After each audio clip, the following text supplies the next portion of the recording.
Yun! Isang magandang araw na po mga ka-hybrid. At gusto ko lang po i-share. Ito pong tanim ng aking uncle. Ayan po, ito po ay super hybrid rice na Longping 205. Ito po ay nabili po niya doon po sa binila namin na Longping 908. Doon po sa legit dealer ng bilihan po ng mga Longping varieties natin. So nilagay ko na po yan, i-vlog ko na po yan dati. So yan, gusto niyo pong i-try itong super hybridized na Longping 205 kasi ay may nagsabi daw sa kanya. So first time natin magba-vlog nitong itong variety na to na Longping 205. So ano po yung performance na makikita natin dito sa Longping 205. Syempre at makita rin natin yung kanyang karakteristik na may share natin sa ating mga ka-farmers, mga ka-hybrid natin na nakagamit na po nitong variety na to na Longping 205.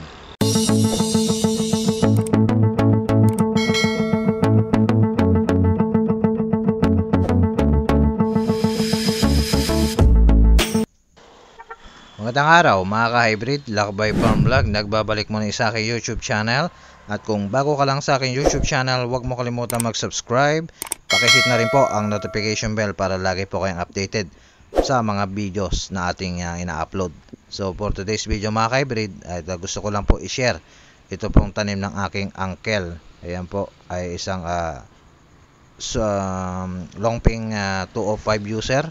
So bago sa paningin, bago sa ating tanim, ito pong Longping 205. So kumuha siya ng LP 205.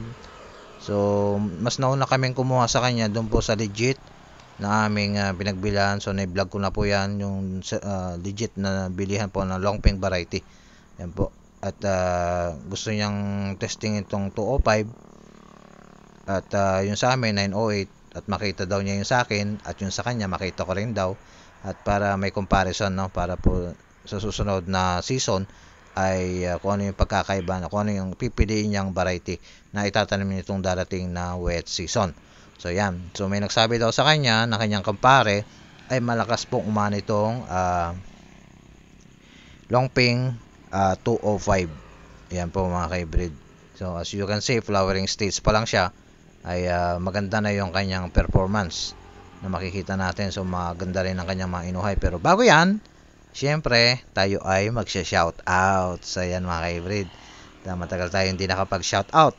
At yan, kamusta na ba kayo mga ka-hybrid? At may 5 lang po akong isi-shout out. Paki-comment po sa susunod nating video sa aking section na kayo po ay magpapa-shoutout, pakilagay na lang po yan mga ka-hybrid at para ma-mention natin, no? So yan, hindi na tayo magpapaligoy-ligoy pa, tayo ay magsha-shoutout na. So una ko shoutout si Sir, ayan, habang nanonood kayo kung ano yung makikita yung performance dito po sa Longping 205. So yan, number 1 natin si shoutout ay si Sir Salvador Inoferio. Yan, share, shoutout po sa inyo. Kamusta po ang inyong pare dyan sa inyong lugar. So pangalawa natin si shoutout ay ito yung palaging nakantabay sa ating channel at palaging nako-comment at palagi din niya sineshare yung mga technique din niya para sa kanyang pagpa-farm. So yan po, si Sir John Gabriel. Shoutout po sa inyo sir. Salamat din po sa mga sharing nyo. At lagi po kayo nako-comment sa aking section na yung mga diskarte nyo rin po para po at mabasa na ating mga ka-farmers at may share din natin, no, sa ating mga ka-farmers na nahihirapan at mga baguhan pa lang mga ka-hybrid. So yan, itong pangatlo natin si shoutout, ito yung palaging naka-standby pa rin sa atin, no, palaging nanonood. From Isabela, si Sir Jude Basilio. Shoutout po sa inyo sir. Kamusta po kayo dyan? Dyan sa Isabela, dyan po sa area nyo. At kamusta rin po ang inyong tanim? Sana maganda po ang yung tanim dyan. Pangapat po natin si shoutout ay si Sir Romeo Kabaig from Likab, Nueva Ecija. So malapit lang po si Sir, no? Sa Likab lang dito, Gimba, si Sir Romeo Kabaig. Shoutout po sa inyo, sir.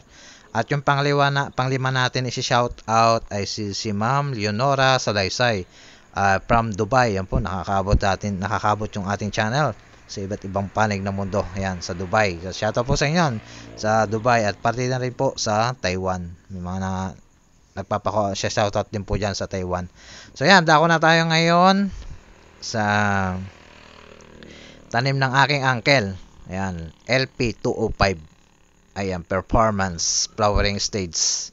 So ayan, wala tayong nabalitaan pa na protocol. So ayan nyo mga kaibigan, share natin sa ating dito po sa aking channel yung mga protocol na kanyang ginamit dito. So ngayon ay flowering stage muna tayo. Makita ninyo yung actual na tanim ng kanyang itinanim na super hybridized na LP205. Yan po, flowering stage. Yan.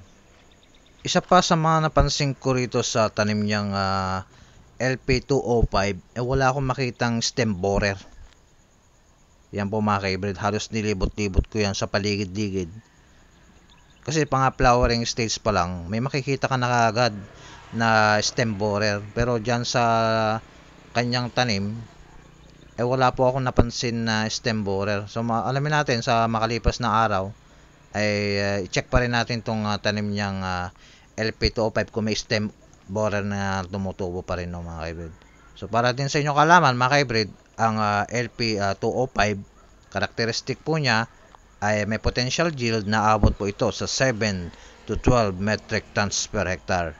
Sa maturity naman po ay abot po ito sa 104 hanggang 115 days. So depende po yan mga ka-hybrid kung gusto nyo na pong i-harvest yan, pwede nyo na pong i-harvest ng 105 to 108. Yan po, medyo sariwa pa po yan mga ka-hybrid. Pwede nyo na pong i-harvest yan at ihabol sa presyo na inyong pagka ang presyo po ay tumaas, ay pwede nyo na pong i-harvest yan mga ka-hybrid. Pagdating naman po sa kanyang butil o grains per uhay, ay umaabot po ito sa 400 to 500 butil kada uhay. So pagdating naman din po sa kanyang eating quality, ay pagka kayo po ay nagsaing nito, ay malambot po at mabango. So isa pa sa mga performance niya ay hindi po ito panisin. Yan po ang karakteristik na meron po sa LP205. Yan po mga hybrid. At ito po ay matibay din po sa BLB. Yan. BLS. Yan. Makikita natin sa mga lumping variety. May mga tinatamaan ng BLS. BLB. Yan po. Matibay po yan. Sa sakit na yan. At as you can see, at makikita naman natin talagang wala siyang sakit na BLS. Yan. Kasi uso ang BLS sa dry season eh. Yan mo mga ka-hybrid na mapapansin natin sa LP205. Maganda talaga. Ayan. So malakas din po umani ito.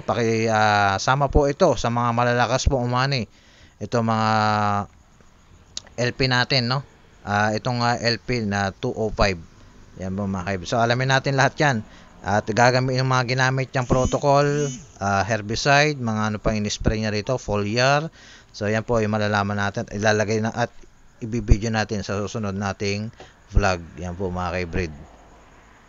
So yan na po mga ka-hybrid, munti ko pong share dito po sa tanim ng aking uncle, super hybrid rice, Longping 205. Yan po, mag-ingat po tayo at God bless.